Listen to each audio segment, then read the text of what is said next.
नमस्कार, क्या हाल है आप सभी के? उम्मीद है आप ठीक-ठाक होंगे, मस्त होंगे, बढ़िया होंगे।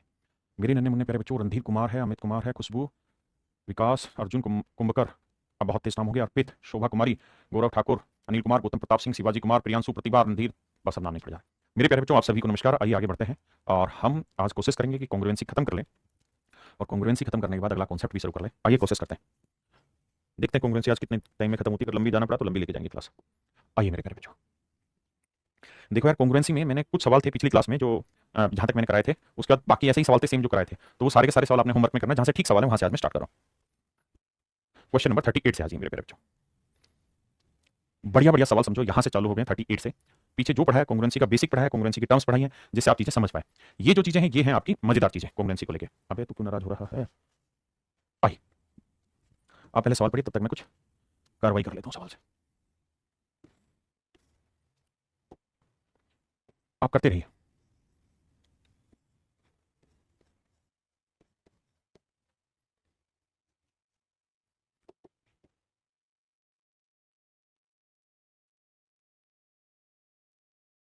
आप पढ़ते रहे।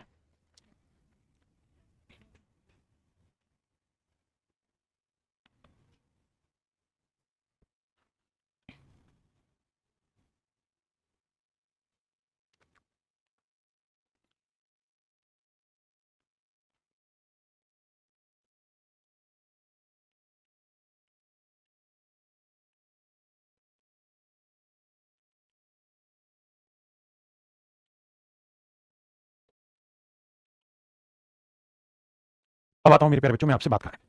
देखिए, जो सवाल ने कहा, जैसा कहा वैसा मैंने काम किया। तो उस बच्चे कह रहे हैं आवाज बढ़ा दो थोड़ा सा। ज्योमेट्री के लिए एक अलग नोटबुक होनी चाहिए। एक एक सवाल फिर अपने हाथ से, क्वेश्चन नहीं लिखना। पहली चीज, बहुत सारे बच्चे क्या करते हैं, क्वेश्चन लिखते हैं, वो नहीं, क्वेश्चन नहीं लिखना है। मैंने जब से ज्योमेट्री स्टार्ट की है तब से हर क्वेश्चन का सॉल्यूशन सीक्वेंस वाइज आपके पास होना चाहिए, जिस सीक्वेंस से मैंने क्लास में कराया। एक भी क्वेश्चन का सॉल्यूशन ऐसा नहीं हो कि आप कॉपी करके उतारे नहीं। सबसे पहला काम है पूरी क्लास को रफ कॉपी पहले रगड़ो, समझो सारा, जो मैंने क्लास में पढ़ाया वो सारी चीजें करो ज्योमेट्री की। उसके बाद फेयर नोट्स बनाओ, समझो जैसे स्कूल में कॉपी चेक हो रही है। ध्यान रहे, क्वेश्चन एक सिंगल भी नहीं लिखना है, बस क्वेश्चन की नंबरिंग वही लेनी है जो क्लास में है। चुपचाप से क्वेश्चन की पीडीएफ आपके पास आई जाती है क्लास के बाद, क्वेश्चन का नंबर वहां से देखना है और उसके बाद खटाखट उसका सॉल्यूशन अपने हाथ से कॉपी में साफ सुथरी फिगर बना बना के करना। देखिए ज्योमेट्री क्या है, खुशी साहू जी कह रहे हैं कि मेरा जन्मदिन, आपको जन्मदिन मुबारक हो। ज्योमेट्री क्या कहती है कि भाई एक एक चीज की ना प्रैक्टिस करो। आप बार बार 50 ट्रायंगल बनाओगे तब जाके आपको ये एहसास तैयार होगा कि किस सवाल में ट्रायंगल कैसे बनेगी, है ना? तो बहुत जरूरी है। आइए, अब मेरे प्यारे बच्चों ध्यान देना। सवाल कह रहा है मुझसे, सवाल मुझसे ये कह रहा है कि भैया ये वाला एंगल इस वाले एंगल के इक्वल है, ये वाली साइड इस वाली साइड के इक्वल है। बहुत बढ़िया। मेरे प्यारे बच्चों एक बात बताना, अगर मैं एक ट्रायंगल ये वाली बना लूं, उठा के नीचे रख देता हूं। एक ट्रायंगल में ये वाली बना लो, उठा के नीचे रख दो।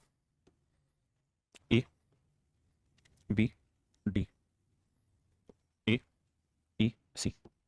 तो आप एक बात नोटिस करेंगे कि सर अगर ये दोनों साइडें बराबर हैं, दोनों भुजाएं बराबर हैं, तो अपोजिट एंगल भी तो इक्वल होंगे। भैया ये तो ज्योमेट्री का नियम है, मेरा नहीं, ज्योमेट्री का नियम है कि अगर किसी ट्रायंगल की दो साइड इक्वल हैं तो तीसरी साइड के साथ जो कोण बनता है वो भी आपस में क्या होते हैं, बराबर। और मेरे प्यारे बच्चों, अगर ये वाला कोण बराबर है इस वाले कोण के, तो मेरे बेटे एक बात समझना कि मान लो ये थीटा है, समझने के लिए, तो ये भी थीटा होगा, ये स्ट्रेट लाइन है, ये भी स्ट्रेट लाइन है। तो ये थीटा है तो सर ये वाला जो कोण होगा ये 180 माइनस थीटा होगा। बिल्कुल सही बात है सर। ये भी सर 180 माइनस थीटा होगा। बिल्कुल ठीक बात है। तो मैं ये कह सकता हूँ कि सर ये वाला कोण और ये वाला कोण दोनों ही आपस में बराबर होंगे 180 माइनस थीटा के। जरूरी नहीं है कि आप थीटा लिखें, जरूरी इस बात से है कि आप उस एंगल को समझें, है ना? अब मेरे बच्चों ये वाला एंगल और ये वाला एंगल इक्वल दे रखे हैं। और मेरे नन्हे मुन्ने बच्चों, आप शायद इस बात को भी बखूबी समझ गए होंगे कि ये वाली साइड और ये वाली साइड तो बराबर दी हुई है सवाल ने, कि भाई एडी और ए बराबर है। अगर मेरे प्यारे बच्चों एडी और ए बराबर है तो ये दोनों ट्रायंगल कॉन्ग्रुएंट हो गए। क्यों? क्योंकि ये वाला एंगल, ये वाली साइड और ये वाला एंगल, तो angle side angle, angle side angle, दोनों आपस में कॉन्ग्रुएंट है। तो triangle A B D, A B D congruent है ए ई सी। दोनों ही त्रिभुजें कॉन्ग्रुएंट है, दोनों ही त्रिभुजें आपस में सर्वांग हो गए। साइड एंगल साइड की प्रॉपर्टी से, साइड एंगल साइड नहीं, एंगल साइड एंगल की प्रॉपर्टी से, बिल्कुल ठीक है। अब मेरे बच्चों एक बात तो, ये वाली साइड है 3x+1, ये वाली साइड है y+1, ये वाली साइड है 34 सेंटीमीटर, ये वाली साइड है 9 सेंटीमीटर। आपने कहा जी हाँ। तो मेरे प्यारे बच्चों, अगर ये दोनों ट्रायंगल कॉन्ग्रुएंट हो गई हैं तो हर एक करस्पॉन्डिंग साइड्स का रेशियो सेम होगा। हमसे पूछा था क्या x+y का मान ज्ञात करो। अब जरा ध्यान देना, अगर बात ये है मेरे बाबू, तो यहाँ इस वाले एंगल के सामने 3x+1 है और यहाँ इस वाले एंगल के सामने 34, तो दोनों बराबर होंगे। तो 3x या 33, क्योंकि एक उधर जाएगा माइनस का, घटाओगे तो x की वैल्यू 11। यहाँ डबल के सामने 9 है और यहाँ इसके सॉरी 3 के सामने y+1 है, तो y की वैल्यू आई मेरे प्यारे बच्चों 8। अब हमसे पूछा है x+y की वैल्यू बताइए, तो x की वैल्यू 11 और y की वैल्यू 8, तो आंसर होगा 11 और 8 19 सेंटीमीटर। तो मेरे नन्हे मुन्ने बच्चों, मेरा राइट आंसर जो आएगा वो आएगा 19 सेंटीमीटर। कितना मेरे बच्चे? 19 सेंटीमीटर। अब यहां से अच्छे सवाल होने स्टार्ट हो। अब हल्के सवालों का जमाना गया, अगला सवाल आप खुद करेंगे।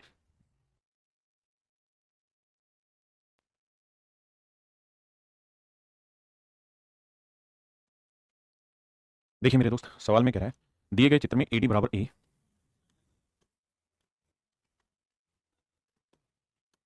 दिए गए चित्र में AD बराबर ए, AD बराबर ए है, बहुत बढ़िया। BD बराबर EC, BD और EC दोनों बराबर है। AC की लेंथ है 4√3, 4√3। तो कुल मिला के AB की लेंथ पूछा है क्या है, क्योंकि AB की लेंथ निकल जाएगी तो हाफ ऑफ AB स्क्वायर करना कौन सा मुश्किल काम होगा किसी भी भाई के लिए।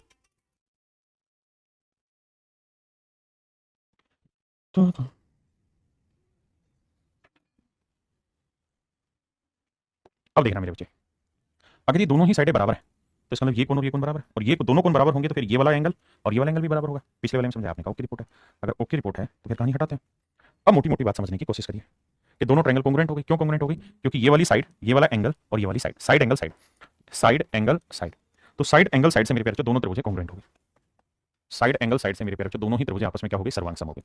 अगर दोनों ही ट्रायंगल आपस में कॉन्ग्रुएंट हो गई तो हम ये कह सकते हैं कि हर चीज बराबर होगी। तो यहाँ भैया इस कॉमन एंगल के सामने वाली साइड 4√3 है, तो यहाँ दोनों कॉमन एंगल के सामने वाली साइड भी क्या होगी? 4√3। कौन सी दो कॉन्ग्रुएंट हुई? ध्यान है ना, ये दोनों, ये वाली और ये वाली, ये दोनों कॉन्ग्रुएंट हुई। तो भैया ये वाली साइड आ गई 4√3, यानी AB की वैल्यू 4√3 आ गई। तो अगर ये 4√3 है तो हमसे पूछा क्या है? Half of AB square. 4 का वर्ग 16, √3 का वर्ग 3, 2 8 16, 8 3 24। तो option B is your right answer.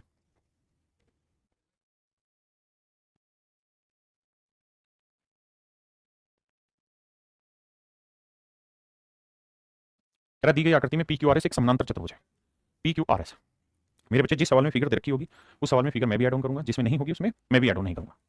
तो मेरे बच्चों PQRS एक पैरेललोग्राम है। तो पैरेललोग्राम की कहानी होती है कि ये वाली साइड की लेंथ और ये वाली साइड की लेंथ बराबर भी होती है, यानी समानांतर चतुर्भुज में आमने सामने की बजाय बराबर भी होती है। यानी ये लेंथ अगर A है तो ये वाली लेंथ भी A होगी, मतलब ये वाली लेंथ अगर A है तो ये वाली लेंथ भी मेरे बच्चे A होगी। समानांतर चतुर्भुज में पैरेललोग्राम में आमने सामने की बजाय बराबर होगी। कहता है PQ की लेंथ है 4, P कहाँ है? अच्छा ये वाली लेंथ 4 दे रखी है, माफ करिए। तो अगर ये वाली लेंथ 4 सेंटीमीटर है तो ये वाली लेंथ भी होगी 4 सेंटीमीटर। तो कह PT का मान ज्ञात करो, P से लेकर T तक का मान ज्ञात करो। आओ भाई,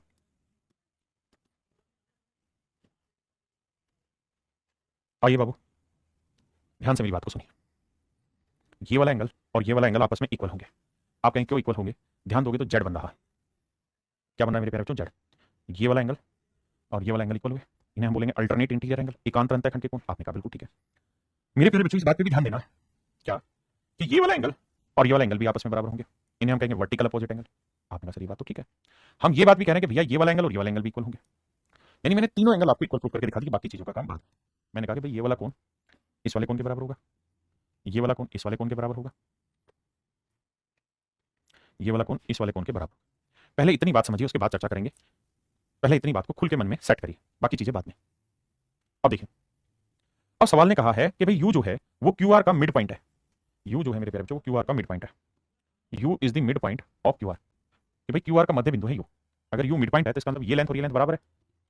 इसका मतलब मेरे प्यारे बच्चों अगर यू मिड पॉइंट है, ये वाला बिंदु मध्य बिंदु है, तो ये वाली लेंथ और ये वाली लेंथ आपस में बराबर होगी क्योंकि यू मिड पॉइंट है। आपने कहा हाँ सर। तो मेरे प्यारे बच्चों एक बात बताइए, ये दोनों की दोनों ट्रायंगल कॉन्ग्रुएंट होंगे। आप में कैसे हो जाएंगे सर? बता रहा हूं। ये वाला एंगल, ये वाली साइड, ये वाला एंगल, एंगल साइड एंगल, ऐसे ये वाला एंगल, ये वाली साइड, ये वाला एंगल, तो एंगल साइड एंगल, दोनों ही ट्रायंगल मेरे प्यारे बच्चों कॉन्ग्रुएंट होंगे, सर्वांग सम होंगे। आपने कहा ठीक है। और अगर मेरे प्यारे बच्चों दोनों ही त्रिभुज सर्वांग सम है तो ये लेंथ 4 सेंटीमीटर है तो ये वाली लेंथ भी क्या हो जाएगी? 4 सेंटीमीटर। And that is my dear student is your right answer. ये मेरे प्यारे बच्चों आपके सवाल का सही जवाब होगा। ये मेरे प्यारे बच्चों आपके सवाल का सही जवाब होगा। इसका मतलब ये वाली लेंथ 4 सेंटीमीटर होगी। तो उसने पूछा था पीटी की लेंथ बताओ, तो पीटी की लेंथ हो जाएगी मेरे बच्चों 8 सेंटीमीटर। पीटी की लेंथ हो जाएगी 8 सेंटीमीटर। वैसे भी एक बात ध्यान रखिएगा हमेशा के लिए कि जब भी किसी पैरेललोग्राम में यहां से कोई लाइन खींची जाए जो सामने वाली साइड को ऐसे टकराए बड़े विभाग को और ये मिड पॉइंट से गुजरेगी, तो अगर इसकी लेंथ 4 होगी ना तो हर हाल में इसकी लेंथ 8 होगी, यानी डबल होती है। आइए,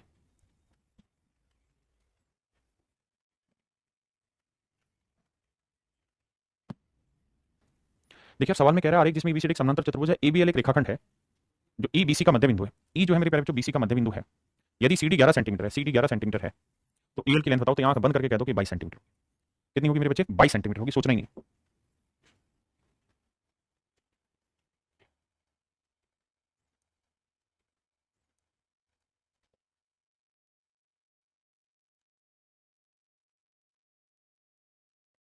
करिए मेरे बच्चे तब तक आप। जिन सवालों में फिगर नहीं है उनमें नहीं है, मैंने भी नहीं दे रखी। सवाल में कह रहा है कि एबीसी एक ट्रायंगल है जिसमें AD perpendicular to the internal bisector of angle ABC. Hindi में पढ़ के सुनाता हूं। कहता है एडी जो है वो त्रिभुज एबीसी में कोण बी के आंतरिक कोण द्विभाजक पर लंब है।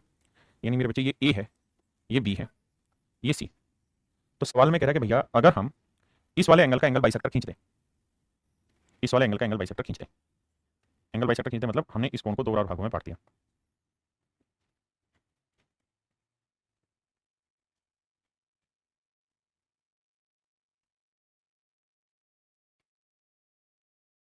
ठीक है भैया, सवाल में कह रहा है कि ये कोई एंगल बाइसेक्टर है। एंगल बाइसेक्टर का मतलब ये कि ये कोण अल्फा है तो ये वाला कोण भी अल्फा है। ऐसा मैं नहीं कह रहा हूं, सवाल कह रहा है कि भैया एक ट्रायंगल एबीसी जिसमें एंगल बी का एंगल बाइसेक्टर खींचा और एडी एक लाइन है जो इसके ऊपर परपेंडिकुलर है, एडी एक लाइन है जो इसके ऊपर परपेंडिकुलर है, एडी एक लाइन है जो इसके ऊपर परपेंडिकुलर है, एडी एक लाइन है जिसने इसके ऊपर 90 डिग्री का कोण बनाया। This point is D. एक बार लैंग्वेज पढ़े फिर आगे बढ़ो। सवाल में कह रहा है कि AD is perpendicular on the angle bisector of angle B. अब अगली लाइन में कह रहा है कि DE is drawn through D and parallel to BC. कह रहा है जी एक लाइन है डीई, डीई एक लाइन है जो बीसी के पैरेलल खींची गई है, डीई एक लाइन है दैट्स ए डी, डीई एक लाइन है और जो डीई लाइन है ये बीसी के पैरेलल है। ऐसा मैं नहीं, सवाल कह रहा है if the length of AC, अब कह रहा है एसी की length 12 centimetre, then the length of AE, तो कह रहा है जी एई की लेंथ बतानी आपने क्या होगी, ये मेरा सवाल है। आइए मेरे बच्चे, जैसा मैंने कहा कि सवाल बहुत खतरनाक है,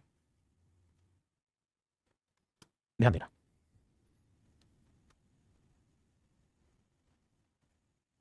मैंने इस लाइन को आगे खींच दिया। थोड़ी देर के लिए जिस चीज को मैं पढ़ाऊं बस उसी पे आप फोकस करना, बाकी चीजों पे फोकस नहीं करना आपने। एट एनी हाउ आप फोकस नहीं करेंगे। मैं थोड़ी देर के लिए इन सब चीजों को हटा रहा हूं यहां से।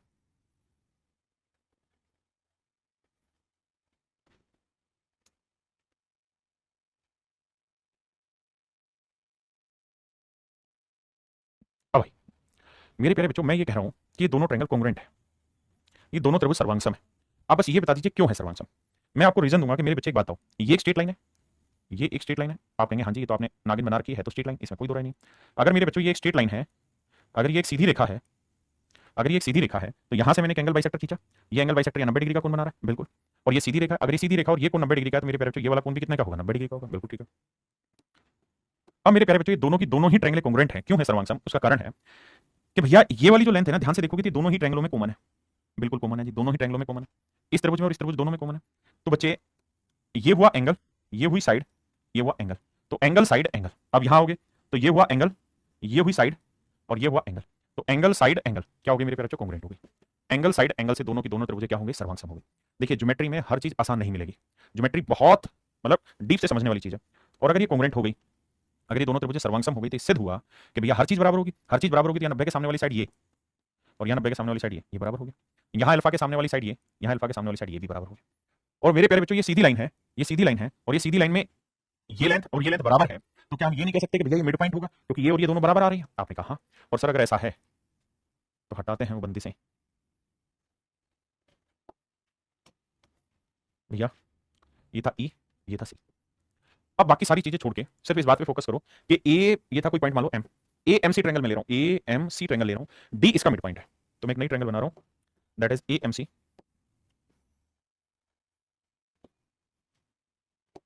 ए एम सी। और मेरे बच्चे डी इसका मिड पॉइंट और ई एक पैरेलल है, डी इसका मिड पॉइंट है और सवाल में एमसी के पैरेलल यहां कोई लाइन है ई। आपने कहा ओके रिपोर्ट है।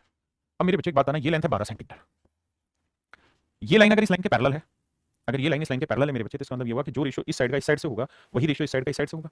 और ये मिड पॉइंट है तो इसका मतलब ये 1:1 है तो ये रेशियो भी 1:1 होगा। तो 12 को दो बराबर हिस्सों बांटोगे तो ये लेंथ 6 सेंटीमीटर आएगी और ये लेंथ भी 6 ही सेंटीमीटर आएगी। और गौर से देखोगे तो आपसे जो पूछा हुआ था वो एई की ही तो लेंथ पूछी हुई थी भैया, एई की ही तो लेंथ पूछी हुई थी कि भाई एई की लेंथ कितनी होगी, तो आंसर आएगा 6 सेंटीमीटर। अब आपको पता चला कि ज्योमेट्री कितनी प्यारी चीज है। करिए जी।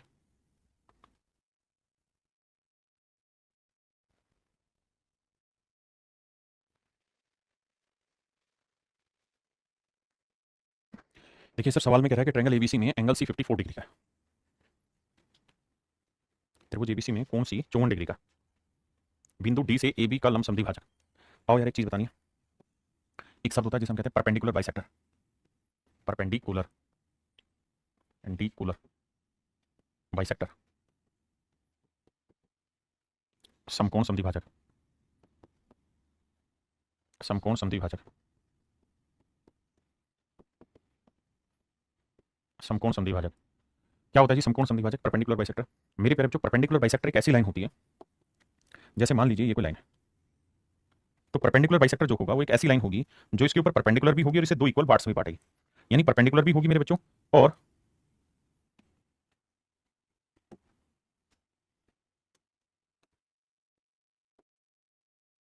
परपेंडिकुलर भी होगी भाई, और इसे दो बराबर भागों में बांटेगी, यानी ये लेंथ और ये लेंथ आपस में बराबर, ये दोनों ही लेंथ आपस में बराबर होगी, यानी समकोण समद्विभाजक का मतलब हुआ कि भुजा को दो बराबर भागों में भी बांटेगी और समकोण भी होगी। ठीक है जी, होता है परपेंडिकुलर बाइसेक्टर का मतलब। और सवाल में क्या कह रहा है, कहते हैं ट्रायंगल है एबीसी। तो मेरे बच्चे ये मैंने ट्रायंगल बना ली, तो आपने कहा जी ओके है, ट्रायंगल बना दी एबीसी।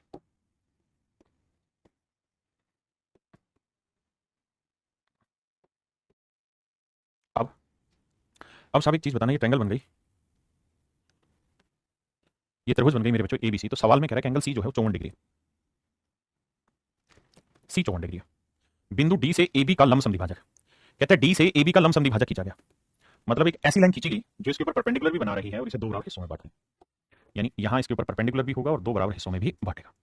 और ये सारी कार्रवाई जो की गई है ये किसी पॉइंट डी से की गई है, let's say this point is D, D से ये सारी कार्रवाई की गई है। तो डी से ए बी पर का लंब समद्विभाजक बीसी को बिंदु ई पर मिलता है, यहाँ ई पर मिलता है, ये वाला पॉइंट है ई। ठीक है जी, ई ए सी जो है वो 42 डिग्री है, ये वाला कौन है मेरे प्यारे बच्चों 42 डिग्री। ई ए नहीं मैंने गलत बना दिया ना, ए डी से ए बी का लंब समद्विभाजक बीसी को बिंदु ई पर मिलता है, डी से ए बी का लंब समद्विभाजक बीसी को बिंदु ई पर मिलता है, माफ करिए गलत बना दिया। सवाल में ऐसे कह रहा है कि भाई जो एंगल बाइसेक्टर इसका जो परपेंडिकुलर बाइसेक्टर है वो ऐसे है, डी से ए बी का लंब समद्विभाजक बीसी को बिंदु ई पर मिलता है। ठीक है, यानी यहां कोई पॉइंट है डी और कह रहा है जी यहां पे परपेंडिकुलर बाइसेक्टर खींचा गया है जो इसे दो बराबर भागों में बांटेगा और ये बीसी को किसी बिंदु ई पर टकरा रहा है, ऐसे वो कह रहा है।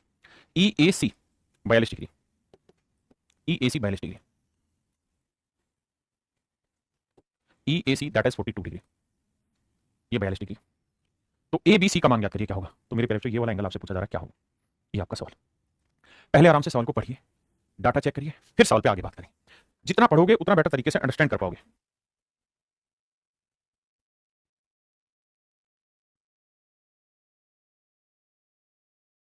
आइए मेरे बच्चे, अब आते हैं इस सवाल को डीपली सोल्व करने। बहुत सारे भाई फिर वही कमेंट करते हैं, आपको लगता है ज्योमेट्री इतनी आसान है। बहुत सारे ढक्कन तो इस बात पे लगे हुए हैं कि सर ज्योमेट्री कब खत्म होगी, बहुत मुश्किल है भाई अगर इस एटीट्यूड में रहोगे तो। अगर ध्यान दे पाओ तो सोचना सीखना। ये दोनों ट्रायंगल कॉन्ग्रुएंट है, ये वाली और ये वाली। आप कहें कैसे जी, बता रहा हूँ कैसे, देखना मेरे प्यारे बच्चों, क्यों है कॉन्ग्रुएंट समझाने की कोशिश करो भाई। देखिए इन दो ट्रायंगलों की बात हो रही है बिल्कुल, तो ये वाली साइड दोनों में कॉमन है, बिल्कुल कॉमन है। ये वाली चूंकि परपेंडिकुलर बाइसेक्टर है इस वजह से ये वाली साइड इस वाली साइड के इक्वल है, बिल्कुल। क्योंकि परपेंडिकुलर बाइसेक्टर है इसलिए ये 90 है और ये 90 है, बिल्कुल। तो मेरे बच्चे अगर थोड़ा गौर से देखोगे तो साइड एंगल साइड की वजह से दोनों त्रिभुज कॉन्ग्रुएंट हो गई, साइड एंगल साइड की वजह से मेरे प्यारे बच्चों दोनों ही ट्रायंगलें आपस में कॉन्ग्रुएंट हो गई, सर्व अंग समान हो गई, सर्वांग सम हो गई। और अगर ये बात सही है कि भाई ये दोनों कॉन्ग्रुएंट हो गई हैं तो इसका मतलब इसकी हर चीज बराबर होगी, हर चीज बराबर होगी, मतलब ये वाला कोण इस वाले कोण के बराबर होगा। ठीक है जी, ये वाला कोण इस वाले कोण के बराबर होगा। बहुत बढ़िया जी। अब मेरे बच्चों मैं आपसे कुछ जानना चाह रहा हूँ, बताना चाह रहा हूँ, जवाब दीजिएगा कि बेटा ये ट्रायंगल है, ये 54 डिग्री है, ये 42 डिग्री है, ये इस ट्रायंगल का एक्सटर्नल एंगल है या नहीं है ये वाला। आपने कहा जी है। तो किसी त्रिभुज का बाह्य कोण उसके अंतः समकोण के योग के बराबर होता है, तो 54 जमा 42 जोड़ोगे तो क्या आएगा, तो 54 जमा 42 जोड़ोगे तो 54 जमा 42 जोड़ोगे तो आएगा 4 2 6 5 4 9, तो आएगा 96। अगर ये पूरा कोण 96 डिग्री है, पूरा कोण 96 डिग्री, पूरा कोण 96 डिग्री मेरे प्यारे बच्चों, पूरा कोण अगर 96 डिग्री आ गया तो 96 को दो बराबर हिस्सों में बांटोगे तो ये वाला एंगल आएगा 48 डिग्री, ये वाला एंगल भी आएगा 48 डिग्री। अब आप ये बात तो बखूबी समझते हैं कि ये 48 है, ये 90 है, तो ये 90 है, ये 48 है, तीनों कोणों का 180, तो ये कितना आएगा 180 से घटाएंगे तो वाला एंगल आएगा 42 डिग्री। और यही आपसे पूछा होता है कि एंगल बी की वैल्यू बताओ, तो आंसर होगा मेरे बच्चे 42 डिग्री। बहुत सारे ढक्कन कुछ का कुछ बोले जा रहे हैं, तो आंसर होगा 42 डिग्री। तभी कह रहा हूं ज्योमेट्री का एक एक सिंगल क्वेश्चन तरीके से करना है, वरना ज्योमेट्री खत्म हो जाएगी, आप खत्म नहीं कर पाएंगे ज्योमेट्री को कभी भी। करिए।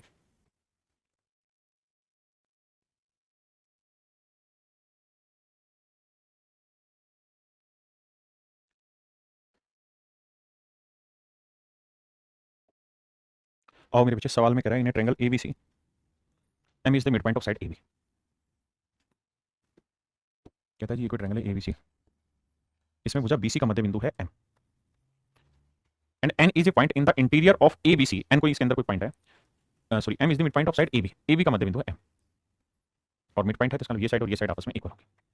N is a point in the interior of triangle ABC such that CN is the bisector of angle C. कहता है कि सीएन जो है वो एंगल सी का एंगल बाइसेक्टर है भैया, सीएन जो है भैया एंगल सी का एंगल बाइसेक्टर है, ऐसा मैं नहीं सवाल कह रहा है। Let's say this is point N और ये एंगल बाइसेक्टर है, मतलब ये एंगल थीटा है तो ये वाला एंगल भी थीटा हो। So that C N is the bisector of angle C and C N is perpendicular to N B. C N is perpendicular to N B. कह रहा भैया सी एन जो है वो परपेंडिकुलर है एन बी के ऊपर।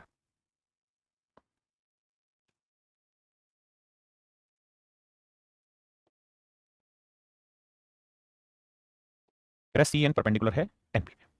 बहुत बढ़िया जी, आगे C N is perpendicular to N B. What is the length of M N? तो कहता है एम एन की लेंथ क्या होगी? ये बी सी लेंथ इज 10। कहता है अगर बी सी की लेंथ 10 सेंटीमीटर, अगर बी सी की लेंथ मेरे प्यारे बच्चों 10 सेंटीमीटर है तो सवाल में, और ए सी की लेंथ है 15, ये 10 है, ये लेंथ है 15, तो हमसे पूछ रहा है एम एन की लेंथ क्या होगी। अब करिए सवाल को।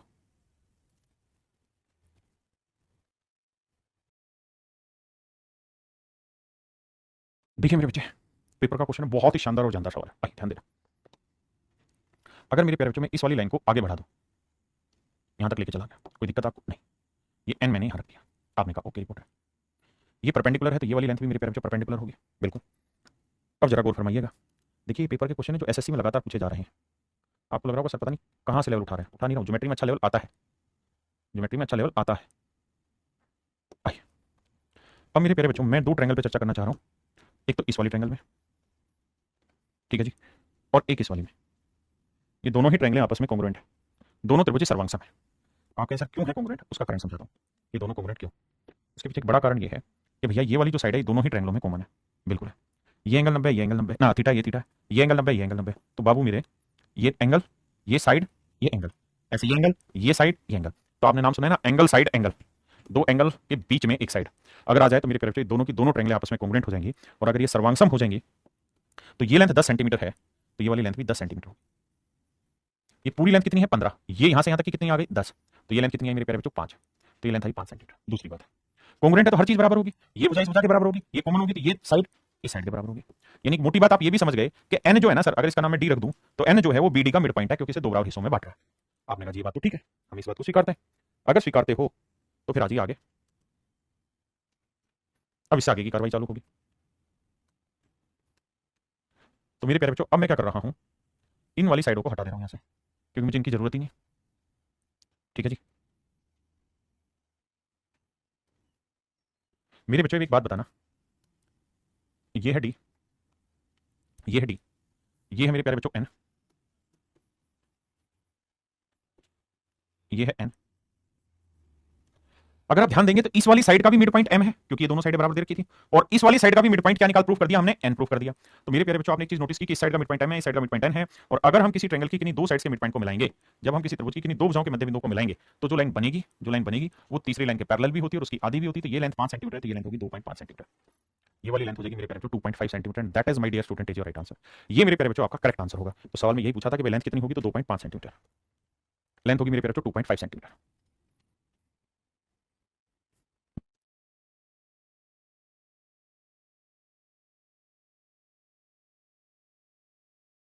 देखिए मेरे प्यारे बच्चों, सवाल में कह रहा है A B D C, A B D C एक समांतर चतुर्भुज है, A B D C, C D नहीं, D C is a parallelogram, let's make an parallelogram. अब आपको ये शायद पता नहीं चल रहा होगा कि किधर बनेगी, कैसे बनेगी, प्रैक्टिस से बनेगी, जब धीरे धीरे सवाल करेंगे उसके बाद बनेगी।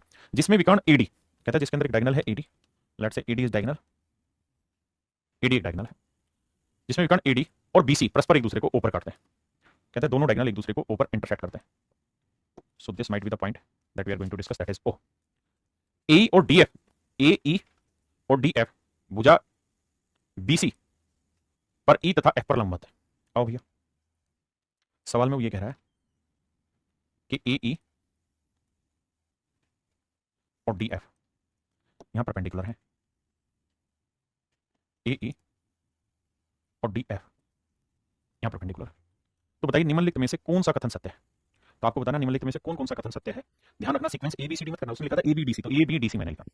पहला है कि क्या A B C D C B के कॉन्ग्रुएंट है, A B C D C B के कॉन्ग्रुएंट है। आओ भैया इस बात को समझते हैं कि A B C D C B के कॉन्ग्रुएंट है या नहीं। आओ बच्चे, आ जाओ मेरे बच्चे। अगर इस वाले सवाल में बात करूं कि ए बी सी, कह रहे हैं इनमें से कौन सा सही नहीं है, ए बी सी ये वाली बात कर रहा था, ये सब हटाने पड़ेंगे, ये सब भैया हटाने पड़ेंगे, ए बी सी और डी सी बी, ठीक है। ये वाला डायगोनल हटाना पड़ेगा। आओ, पहली स्टेटमेंट है कि ए बी सी ये वाला जो ट्रायंगल है क्या ये कॉन्ग्रुएंट होगा डी सी बी के। देखते हैं मेरे प्यारे बच्चों, पहली चीज तो ये कि पैरेललोग्राम में हमेशा इस बात को ध्यान रखना कि आमने सामने के कोण हमेशा बराबर होते हैं। ये वाला कोण इस वाले कोण के बराबर होगा। दूसरी चीज,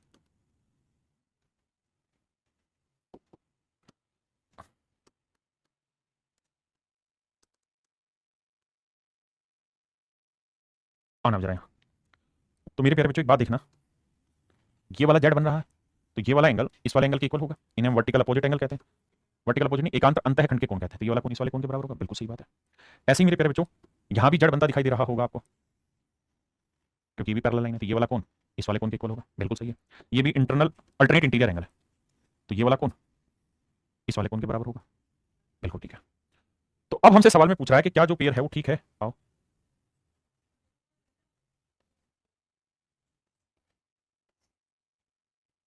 आओ मेरे बच्चे, तो देखो यार ये वाला इसके बराबर होगा। आमने सामने के कोण बराबर है, तो हमसे पूछ रहा है कि ट्रायंगल ए बी सी क्या कॉन्ग्रुएंट होगा ट्रायंगल डीसीबी के।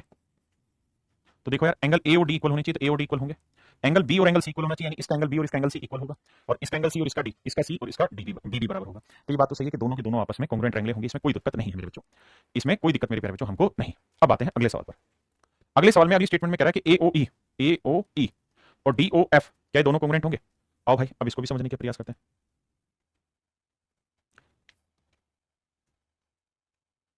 मेरे बच्चों जरा ध्यान देना, मैं चर्चा कर रहा हूं इन दो ट्रायंगलों पे, इन दो ट्रायंगलों पे क्या ये दोनों कॉन्ग्रुएंट होंगी। हाँ जी होंगी। आप कहें क्यों होंगी सर, कारण समझाता हूं क्यों होंगी, बड़े ध्यान से समझना। बच्चे अगर ये पैरेललोग्राम है ना, तो पैरेललोग्राम के जो डायगोनल है वो एक दूसरे के बाइसेक्टर होते हैं, ध्यान रखना। यानी अगर ये समकोण त्रिभुज है ना, सॉरी समानांतर चतुर्भुज है, तो जो लेंथ इसकी होगी उतनी लेंथ इसकी, जो लेंथ इसकी होगी उतनी लेंथ इसकी होगी। मतलब ये जो होता है ना, ये पॉइंट, ये मिड पॉइंट होता है दोनों डायगोनल का। तो अब आप एक बात तो समझ गए होंगे कि ये मिड पॉइंट है डायगोनल का। अगर ये मिड पॉइंट है तो ये लेंथ और ये लेंथ आपस में इक्वल होगी। बिल्कुल ठीक बात है मेरे प्यारे बच्चों। अगर आप इतनी बात समझ गए तो क्या ही समझाऊं मैं तुमको, क्या समझा दो तुमको यार, बताओ। तो ये बताओ कि ये वाला एंगल और ये वाला एंगल इक्वल होंगे। बिल्कुल इक्वल होंगे। क्यों, वर्टिकल अपोजिट एंगल इक्वल होंगे। ये शीर्षाभिमुख कोण होंगे, ये शीर्षाभिमुख कोण होंगे मेरे प्यारे बच्चों। ये 90 डिग्री, ये 90 डिग्री हो गया। बिल्कुल ये साइड और ये साइड बराबर हो गई। तो मेरे बच्चे जब दो कोण बराबर हो गए तो तीसरा भी बराबर होगा, यानी ये तीसरा एंगल और ये तीसरा एंगल भी बराबर होगा। और अगर इस लिहाज से देखोगे तो angle side angle, angle side नहीं सॉरी फिर से बता रहा हूं, ये डबल एंगल, ये वाली साइड, ये वाला एंगल, ये डबल एंगल, ये साइड, ये एंगल, ये साइड ना सॉरी एंगल साइड एंगल की वजह से कॉन्ग्रुएंट हो गए दोनों ट्रायंगल। एंगल साइड एंगल की वजह से मेरे प्यारे बच्चे दोनों कॉन्ग्रुएंट हो गए। डबल ए एस की वजह से भी आप कॉन्ग्रुएंट कह सकते हैं। अब हमसे सवाल में पूछा दूसरा कि क्या ए ओ ई और डी ओ एफ कॉन्ग्रुएंट होंगे। ए ओ ई और डी ओ एफ कॉन्ग्रुएंट होंगे, 500% कॉन्ग्रुएंट होंगे, इसमें कोई माइकला नहीं रुकेगा। तो आपका ऑप्शन बी भी करेक्ट है, यहाँ कोई दूर दूर तक दिक्कत नहीं है। बात समझेंगे। अब आते हैं भाई तीसरे बिंदु पे इसके। तीसरे में है ए ई बी और डी एफ सी क्या दोनों कॉन्ग्रुएंट होंगे। ए ई बी क्या कॉन्ग्रुएंट होगी डी एफ सी के। बहुत प्यारा सवाल है, क्योंकि यहां से बड़ी सारी चीजें आप सीखने जा रहे हैं। आओ बाबू, ज्योमेट्री में हार नहीं माननी, लगे रहना, धीरे धीरे धीरे धीरे समझ में आएगा।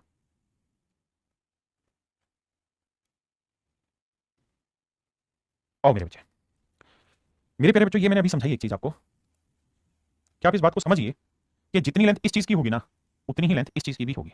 इसमें कोई दो राय नहीं।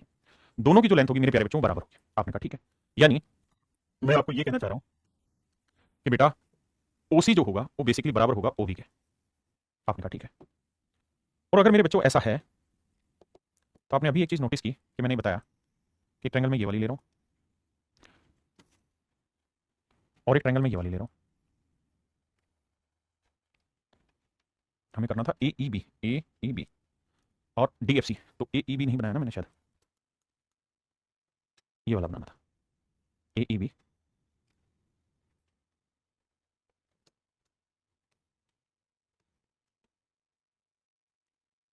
एक ट्रायंगल है ए डी एफ सी।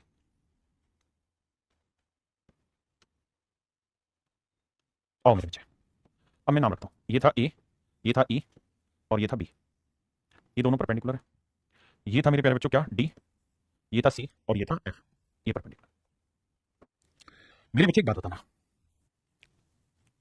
मैं अगर बात कर रहा हूं ए ई बी की, ए ई बी की, तो जो ई बी है वो दो चीजों से मिलकर बना हुआ है, ईओ प्लस ओबी।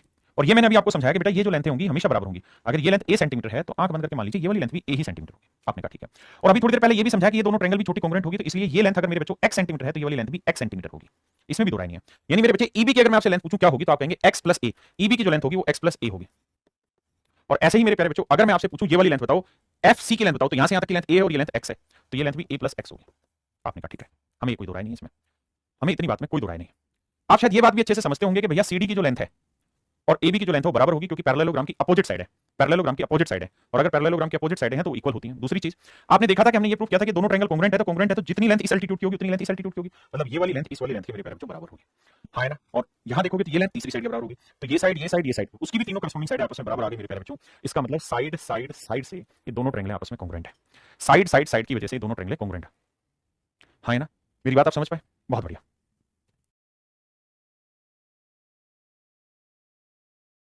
क्या मेरा पॉइंट समझ पाए? अब मेरे बच्चे हम बढ़ते हैं आगे लास्ट एंड फाइनल पॉइंट पे। क्या एडीसी एडीसी और एबीडी दोनों कांग्रुएंट होगी? एडीसी और एबीडी दोनों कांग्रुएंट होगी? आओ जरा देखते हैं, एडीसी क्या कांग्रुएंट होगी एबीसी के एबीडी के? आओ मेरे बच्चे इस पॉइंट को भी समझने की कोशिश करते हैं। आओ मेरे बच्चों, हमें चाहिए ए डी सी और अगली चाहिए ए बी डी, तो मतलब हमें ये फालतू चीजें नहीं चाहिए। आओ मेरे बच्चे,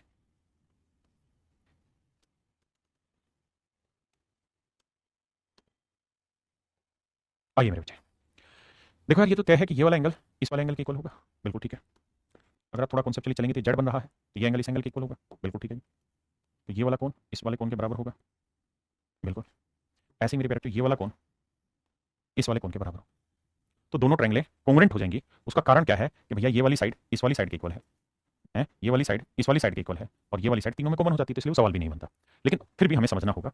देखिए कह रहा है कि इस वाली ट्रायंगल का एंगल ए और इस वाली ट्रायंगल का एंगल ए दोनों बराबर होंगे, क्या ये बात सही है? अगर ए डी सी की बात कर रहा हूं, ए डी सी की बात कर रहा हूं, तो जो एंगल ए है और जो ए बी डी कर रहा हूं, ए बी डी, इसमें एंगल क्या दोनों बराबर है? नहीं सर, ये वाला एंगल इसके बराबर और ये वाला एंगल इसके बराबर, इसका मतलब ये दोनों कांग्रुएंट नहीं, मतलब कांग्रुएंट है ट्रायंगल, लेकिन जो नाम दिए हुए हैं वो गलत दिए हुए हैं, जो नाम देखे हो गलत देखे। अगर कांग्रुएंसी लेनी थी आपने ए डी सी की, तो आपने लिखना था कि भाई ए के कांग्रुएंट जो बनेगा वो बनेगा डी, हाँ ना। फिर है डी, डी के कांग्रुएंट जो बनेगा वो बनेगा ए, और सी के कांग्रुएंट बनेगा बी, तो डी ए बी जो होती तो हम उसे लिखते हैं कि हाँ सर ये कांग्रुएंट है ना। तो सवाल थोड़ा टेढ़ा है, लेकिन समझने के लिए, कॉन्सेप्ट तैयार करने के लिए बहुत बेहतरीन सवाल है। मुझे लगता है इससे बेहतरीन सवाल नहीं होगा।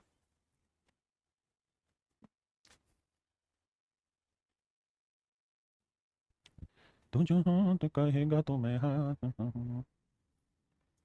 देखिए मेरे प्यारे बच्चों, सवाल में कह रहे हैं triangle ABC, AP is the bisector of angle A, AP the bisector of angle A is perpendicular to BC at point P. कहता है त्रिभुज एबीसी में कोण ए का कोण समद्विभाजक, पहले त्रिभुज बनाते हैं मेरे भाई, फिर बाकी सारी बातें बाद में। ये ट्रायंगल एबीसी, इसमें कह रहा है कि एंगल ए का एंगल बाइसेक्टर, एंगल ए का एंगल बाइसेक्टर, ये मेरे भाई एंगल बाइसेक्टर है, एपी बिंदु पी पर बीसी के लंबवत है।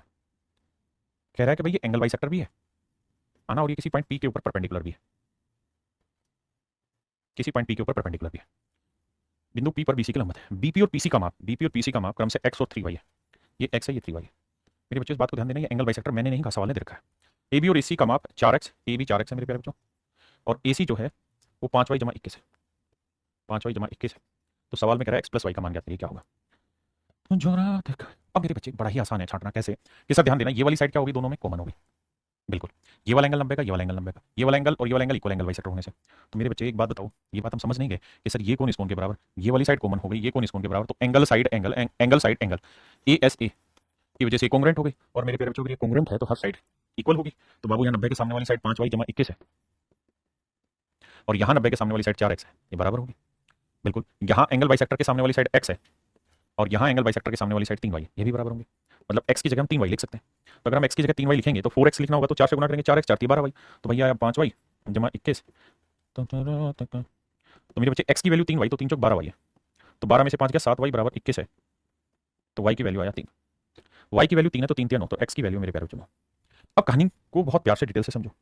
कहता है कि भाई y की वैल्यू 3 है तो x की वैल्यू आ गई 9, यहाँ एंगल बाइसेक्टर के सामने, यहाँ एंगल बाइसेक्टर के सामने, और 5 90 5y 4x, तो हमने x की वैल्यू 3y रखी, तो 4 3 12y, तो 21, तो y की वैल्यू 3। अब हमसे पूछा कि x प्लस y बताइए, तो मेरे प्यारे बच्चों x की वैल्यू क्या है 9 और y की वैल्यू क्या है 3, तो 9 में जमा 3 किया तो क्या है आंसर 12, यानी option C is your right answer, है ना मेरे प्यारे बच्चों, ऑप्शन सी आपका करेक्ट आंसर है।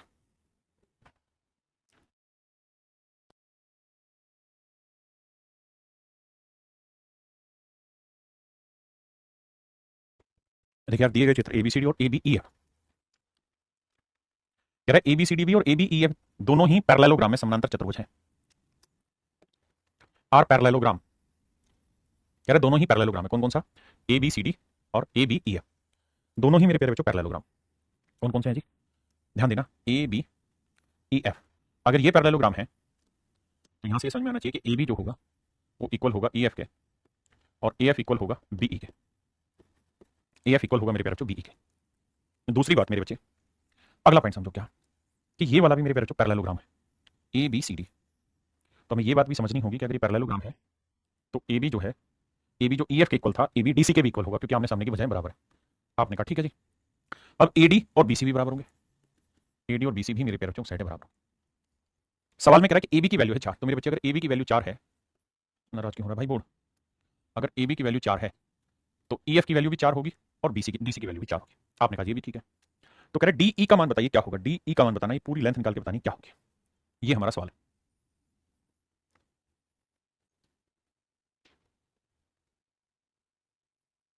अब मेरे बच्चों जरा ध्यान देना, मेरी बात पे सुनना समझना क्या। सवाल नहीं दिया हुआ है कि दोनों डंडे डाल के खींचे हुए कि दोनों साइडें बराबर है, मतलब जितनी लेंथ बीओ की है उतनी लेंथ ओसी की, ऐसा मैं नहीं सवाल कह रहा है। और अगर सवाल कह रहा है तो आप ये बात जानते हैं कि जेड बन रहा है तो ये वाला एंगल और ये वाला एंगल इक्वल होंगे, बिल्कुल होंगे सर, इसमें कोई दो राय नहीं है। और इन्हें हम कहते हैं अल्टरनेट इंटीरियर एंगल, यानी ये वाला कोण इस वाले कोण के इक्वल होगा। सर ये वाला एंगल और ये वाला एंगल इक्वल होंगे, इन्हें कहते हैं वर्टिकली अपोजिट एंगल, शीर्षाभिमुख कोण कहेंगे। सर अगर इस नजर से देखोगे आप इसे तो ये सर कॉन्ग्रुएंट एंगल हो जाएगी। कौन कौन सी, ये दोनों। देखिए फिगर दे रखी थी, आप कहेंगे सर ऐसा तो नहीं लिखा कि बी और ओसी बराबर है, अच्छा लिखा हुआ है, दे रखा है कि ओबी और ओसी बराबर है, तो दिक्कत नहीं है। तो मेरे प्यारे बच्चे दोनों ट्रायंगल कॉन्ग्रुएंट होगी, कैसे कॉन्ग्रुएंट होगी sir, angle side angle, angle side angle, angle side angle property की वजह से दोनों ही त्रिभुज आपस में कॉन्ग्रुएंट हो गई। और कॉन्ग्रुएंट है तो ये साइड की लेंथ 4 है, तो ये वाली साइड की लेंथ भी मेरे प्यारे बच्चों क्या होगी 4, तो ये 4 ये 4 ये 4, तो टोटल लेंथ होगी मेरे प्यारे बच्चों 12 सेंटीमीटर। तो टोटल लेंथ होगी मेरे बच्चे डी की कितनी, 12 सेंटीमीटर।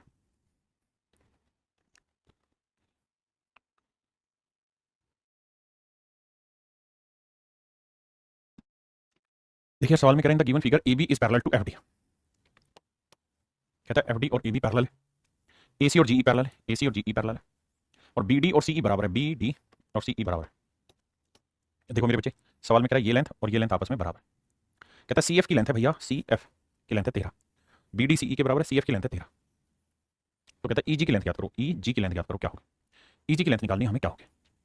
देखो मेरे बच्चे ये वाली साइड समझने के लिए कुछ भी मान लीजिए, मान लीजिए वाली लेंथ एक्स है, तो नेचुरल है मेरे बच्चों ये वाली लेंथ भी एक्स होगी। आपने कहा बिल्कुल ठीक है सर, दूर दूर तक अपने को कोई दिक्कत नहीं है इस बात में, मान लीजिए। अब सर एक चीज़ और बताना, अगर इस साइड की लेंथ को मैं ए मान लूँ तो मुझे एक बात का आइडिया देना, और वो आइडिया ये कि सर अगर ये दोनों साइडें पैरेलल हैं तो ये ट्रांसवर्सल लाइन काट रही थी, ये वाला एंगल और ये वाला एंगल इक्वल होंगे, और साहब इन्हीं कोणों को हम कहते हैं क्या, करस्पॉन्डिंग एंगल। बिल्कुल ठीक बात है। ऐसे ही मेरे प्यारे बच्चों ये दोनों साइडें भी आपस में पैरेलल है और ये ट्रांसवर्सल लाइन काट रही, ध्यान देना, तो ये वाला कोण और ये वाला कोण भी इक्वल होगा, इन्हें भी हम करस्पॉन्डिंग एंगल कहते हैं। आपने कहा जी बिल्कुल ठीक बात है, तो इसका मतलब ये वाला एंगल जितना होगा उतना एंगल ये वाला होगा। आपने कहा ठीक है। अब मेरे प्यारे बच्चों मैं दो त्रिभुज बना रहा हूँ सिर्फ आपके प्यार में, आओ एक त्रिभुज बना रहा हूँ एफ, एक त्रिभुज बना रहा हूँ मैं एफ डी सी, ध्यान देना एफ डी सी, एक त्रिभुज बना रहा हूँ भाई F D C, F D C. तो डी ये वाला डबल एंगल, ये वाला सिंगल एंगल, नागिन, डीसी की लेंथ क्या हो गई ए प्लस एक्स, बहुत बढ़िया। अब मेरे बच्चों दूसरा, अब ये वाली ट्रायंगल ले रहा हूं मेरे प्यारे बच्चों में, अब मैं ये वाली त्रिभुज ले रहा हूं, ध्यान देना इसका नाम मैंने रखा जी बी ई। तो मेरे प्यारे बच्चों ये बताओ ये डबल एंगल है बी वाला, बिल्कुल, ई के साथ नागिन वाली लाइन है, बिल्कुल है साहब, ये भी बात जानते हो कि लेंथ एक्स प्लस ए है, बिल्कुल साहब ये एक्स प्लस ए। अब मेरे प्यारे बच्चों अब मैं आपको ये कहना चाह रहा हूं मेरे बच्चों कि दोनों की दोनों ट्रायंगल कॉन्ग्रुएंट प्रूफ हो गई। कैसे प्रूफ हो गई सर, ध्यान देना सर, ये वाला एंगल इस वाले एंगल के इक्वल, ये वाली साइड की लेंथ एक्स प्लस है, इस वाली साइड की लेंथ एक्स प्लस है, ये नागिन इस नागिन वाले एंगल के इक्वल, यानी angle side angle, angle side angle, angle side angle, ये मेरे प्यारे बच्चों कॉन्ग्रुएंट ट्रायंगल बना देती, सर्वांगसम त्रिभुज बना देती। अगर सर्वांगसम त्रिभुज बना देती तो एफसी की लेंथ 13 है, तो डबल एंगल के सामने यहाँ 13 है, तो यहाँ पे भी डबल एंगल के सामने 13 ही हो, हाँ है ना। और आपसे यही पूछा होगा कि भाई ईजी की लेंथ याद करो, तो आंसर होगा मेरे बच्चे 13, क्या होगा मेरे भाई 13।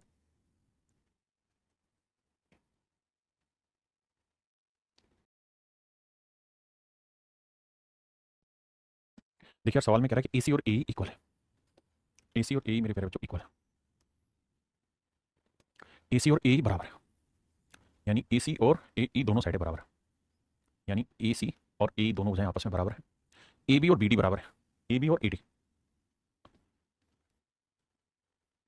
दोनों बराबर है, B A D E A सी के बराबर, बी ए डी ये थीटा है, तो ई ए सी ये वाला कौन भी थीटा, बी सी 17,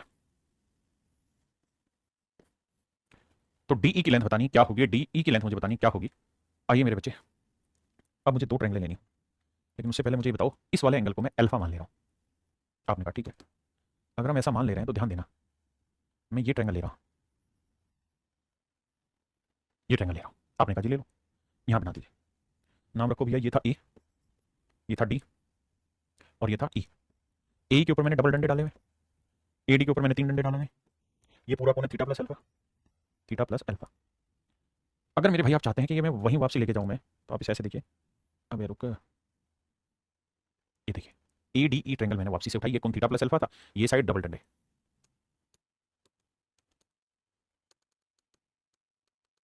क्लियर है। अब मेरे बच्चे नई त्रिभुज बनाते हैं, नई त्रिभुज अब जो बनाएंगे वो ये वाली बनाएंगे।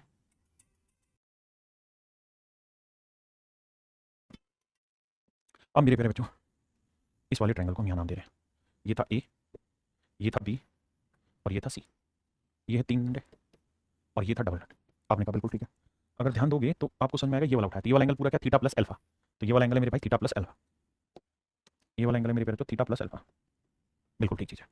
अब जरा ध्यान देना, दोनों ट्रायंगल कॉन्ग्रुएंट हैं, कैसे, साइड एंगल साइड, ये साइड एंगल साइड, तो मेरे प्यारे बच्चों साइड एंगल साइड की वजह से दोनों ही त्रिभुजें आपस में सर्वांग सम हो गई, कॉन्ग्रुएंट हो गई।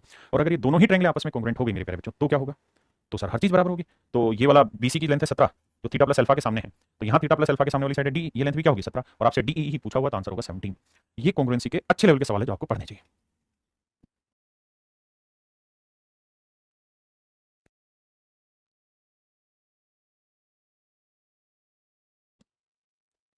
देखिए मेरे प्यारे बच्चों, कहते हैं the following figure angle A और एंगल सी इक्वल है, कहता है ये वाला कोण और ये वाला कोण आपस में बराबर है, ऐसा मैं नहीं सवाल कह रहा, और ए बी और बी सी बराबर है, मतलब ये वाली साइड और ये पूरी बड़ी साइड दोनों आपस में बराबर है। तो मेरे प्यारे बच्चों, मैं दो ट्रायंगल ले रहा हूं, पहली ट्रायंगल ले रहा हूं ये वाली, ध्यान देना, तो इस ट्रायंगल का नाम बना बी ई सी, ठीक है जी। और एक ट्रायंगल मेरे प्यारे बच्चों ले रहा हूं मैं ये वाली, दोनों में ही एंगल बी पूरा आता है, एंगल बी दोनों में ही पूरा आता है, एक ट्रायंगल ले रहा हूं मैं ये नाम मेरे प्यारे बच्चों बी डी, और ये आया ए। अब जरा ध्यान देना, ये डबल एंगल लगाया था हमने, और यहां पे भी डबल एंगल लगाया था, एंगल बी दोनों में ही कॉमन है, बिल्कुल, और साथ में उसने कहा था कि ए बी और बी सी भी बराबर है, यानी जो लेंथ ए बी की बी सी से होगी वो बराबर होगी। तो मेरे प्यारे बच्चों ध्यान देना, और ध्यान दोगे तो समझ जाओगे कि एंगल साइड एंगल, ऐसे ही एंगल साइड एंगल कॉन्ग्रुएंट होगी, और कॉन्ग्रुएंट होगी तो हर चीज बराबर होगी। तो बाबू सवाल में ये कह रहा है कि भैया बीई की वैल्यू है 14, तो ये वैल्यू 14 है, तो यहाँ डबल एंगल के सामने वाली साइड 14 है, तो यहाँ डबल एंगल के सामने वाली साइड क्या होगी 14, तो बीडी की लेंथ पूछी, तो बीडी की लेंथ होगी 14, तो ये लेंथ भी मेरे बच्चे 14 होगी।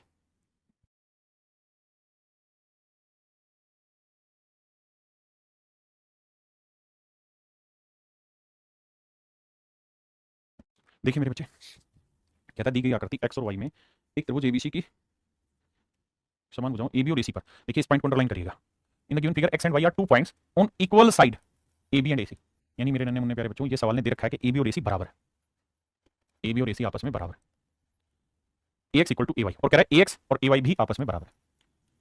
अगर मेरे बच्चों ए एक्स और ए वाई भी बराबर हैं, ए एक्स और ए वाई, तो आओ भैया ट्रायंगल फॉर्मेशन करते हैं। आपने कहा जी एक ट्रायंगल ये हो गई,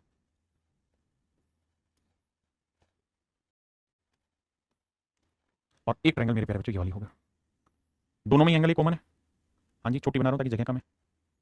अब जरा ध्यान देना मेरे बच्चों, ये थी ए वाई और बी, बिल्कुल, और ये थी ए एक्स वाई, ए एक्स वाई। पहली बात ये कि एंगल ए दोनों में ही सेम है, दूसरी बात ये कि ए बी और ए सी बराबर साइड है, ए बी और ए सी, ये सी था, तो ए बी और ए सी दोनों भुजाएं बराबर है मेरे प्यारे बच्चों। साथ में कह रहा था ए एक्स और ए वाई भी बराबर है, तो ए एक्स और ए वाई भी मेरे बच्चे बराबर है।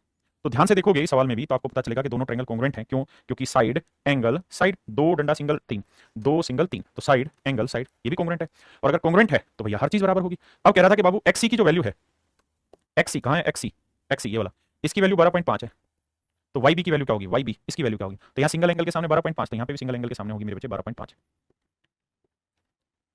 Option B is right answer. देखिए अभी सिर्फ और सिर्फ कॉन्ग्रुएंसी क्लियर करा रहा है, फिर मिक्स क्वेश्चन जो होंगे ना, सारी टाइप के जो होंगे प्रैक्टिस में, वहां मजा आएगा पढ़ने में।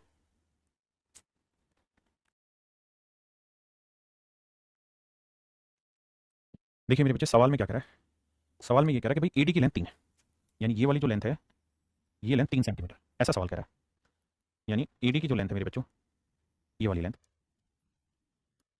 ये वाली लेंथ मेरे प्यारे बच्चों 3 है, तो 4 FB² की वैल्यू बतानी क्या होगी, तो सवाल में पूछ रहा है 4 FB की, ये वाली, यानी FB की वैल्यू निकालनी, उसका वर्क करना, 4 से गुना करना, ये हमारी कहानी। आइए मेरे बच्चे थोड़ा बड़ा करके समझाता हूँ।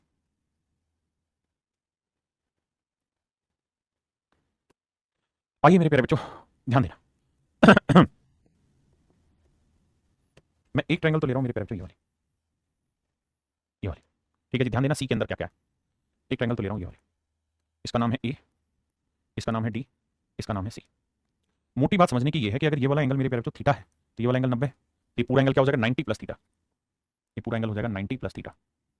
आपने कहा ठीक है, बिल्कुल सही बात है सर, इसमें हमें कोई दो राय नहीं है। ऐसे ही मेरे बच्चों एक ट्रायंगल ले रहा हूं ये वाली, इस पे फोकस करना। सर बिल्कुल ठीक चीज है, ये थीटा है, ये स्क्वायर था। एक ट्रायंगल, अबे मान जा भाई, एक ट्रायंगल मेरे प्यारे बच्चों मैं ये वाली ले रहा हूं, ये बी है, ये सी है और ये एफ है। तो ये थीटा है, ये वाला एंगल 90 है, तो ये वाला कौन है 90 डिग्री प्लस थीटा। हाँ जी, आपने कहा बिल्कुल सही बात है। अब मेरे प्यारे बच्चों आप ये बात तो जानते हैं कि ये वर्ग है, ये वाला वर्ग है।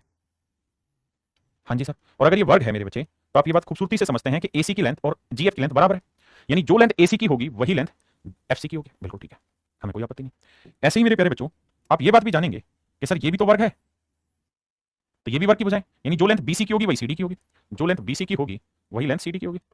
ये बात भी सही है। अब आगे आइए, अब मेरे प्यारे बच्चों थोड़ा आगे बढ़ते हैं।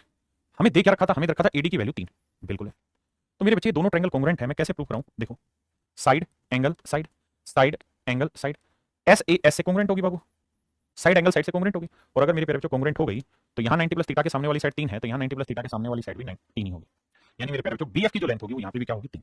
और यही आपसे सवाल में पूछा कि भाई बीएफ की लेंथ क्या होगी, तो 3 होगी। तो पूछा 4 एफ बी स्क्वायर, तो 3 3 का वर्ग क्या हुआ 9, 9 चौक क्या हुआ मेरे प्यारे बच्चों 36, तो आंसर होगा 36। ऑप्शन डी, ऑप्शन डी मेरे बच्चे।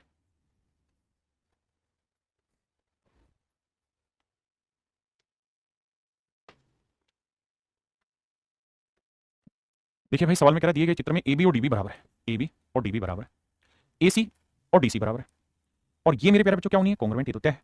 क्यों, क्योंकि कॉमन साइड हो जाएगी, तो side side side side side side से दोनों ट्रायंगल कॉन्ग्रुएंट होगी।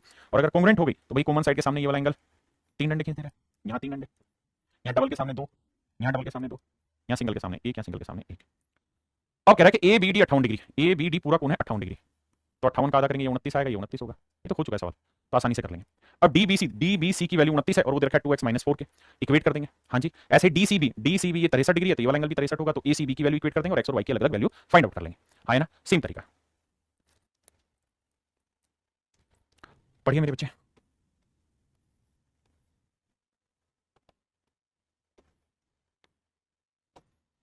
रहा है जी ट्रायंगल ए बी सी की भुजा बीसी पर कोई बिंदु डी ऐसा है कि ए डी बीसी पर लंब है। कहता है जी यहां कोई पॉइंट है डी और इस तरीके से है कि ए डी बीसी के ऊपर परपेंडिकुलर है, ए डी बीसी के ऊपर परपेंडिकुलर है। ई एडी पर एक बिंदु है, सवाल में कह रहा है ई एक ऐसा बिंदु है एडी के ऊपर, लेट से यहां कोई बिंदु है, ई एडी पर एक बिंदु है, ए इज टू ईडी 5:1 है, ये मेरे प्यारे बच्चों 5:1 है। यदि बी एडी 30 डिग्री है, बी ए डी ये वाला कौन मेरे प्यारे बच्चों 30 डिग्री है, ये वाला कौन 30 डिग्री है, तो बताइए टेन ए सी बी इस वाले एंगल को मैं थीटा मान ले रहा हूं, डी बी ई। पहले इतना समझो, देखिए मेरे प्यारे बच्चों यहां कह रहा है टेन ए सी बी 6, टेन अबे टेन ए सी बी इसको मैंने थीटा मान लिया, तो टेन थीटा, तो मेरे प्यारे बच्चों टेन थीटा की वैल्यू क्या होती है परपेंडिकुलर अपॉन बेस, तो परपेंडिकुलर हो गया 5 और 1 6, 6 बटे बेस डीसी हो गया। आपने कहा बिल्कुल, तो 6 बटे बेस हो गया DC.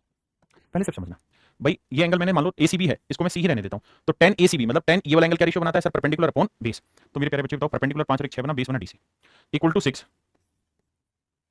Into 10 DBE, DBE DBE ये वाला एंगल। अब मेरे प्यारे बच्चे बताइए 10 डीबी इस एंगल में, अगर इस एंगल के रिस्पेक्ट में बात करें तो 10 क्या होगा परपेंडिकुलर अपॉन बेस, तो परपेंडिकुलर 1 हो गया और बेस हो गया बीडी। आपने कहा ठीक है मेरे बच्चों 6 से 6 कट गया, क्रॉस मल्टीप्लाई करोगे तो पता चलेगा कि डीसी जो है वो बीडी के बराबर है, डीसी जो है वो बीडी के बराबर है, कि भाई डीसी और बीडी दोनों आपस में बराबर आ गए, डीसी और बीडी दोनों आपस में बराबर आ गए। अगर ये बात आप समझ पा रहे हैं तो अगली कहानी को समझिए। हमसे पूछा ए सी बी क्या होगा, ये वाला एंगल क्या होगा। अब जरा ध्यान देना भाई, आपने ये प्रूव कर दिया कि दोनों साइडें बराबर है।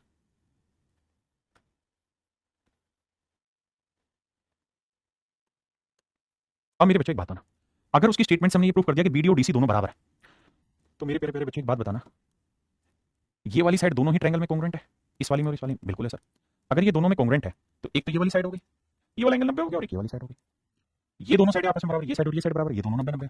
तो मेरे प्यारे बच्चों दोनों ही ट्रायंगल आपस में कॉन्ग्रुएंट हो गई, दोनों की दोनों त्रिभुजें ही आपस में सर्वांग सम हो गई। कैसे हो गई?